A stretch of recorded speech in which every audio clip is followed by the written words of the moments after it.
Welcome to the Slop Temple. We pray this video helps. You begin by preparing the phone. Charge it, connect Wi-Fi, and confirm you remember the Oppo or Google account credentials.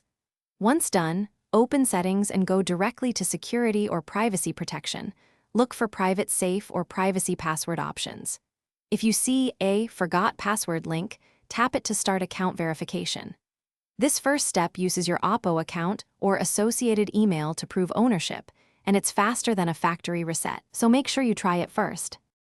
If verification works, follow on-screen prompts to enter your Oppo account password or a verification code sent to your email or phone, then set a new privacy password. If verification isn't available or fails, you must use recovery mode to factory reset the device. Power off, hold volume down plus power to enter recovery, choose wipe data/factory reset, and confirm. This removes the locked privacy data, so only use it after exhausting account recovery, and ensure once the device is unlocked or reset, immediately create a new privacy password and re-enable fingerprint or face unlock for faster recovery next time.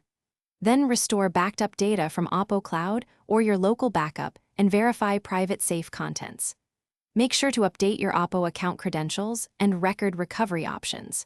If problems persist, verification won't send codes, recovery fails, or private safe still locked, contact Oppo support or an authorized service center and bring proof of purchase so they can assist securely. Thanks for watching. Consider subscribing if we helped you.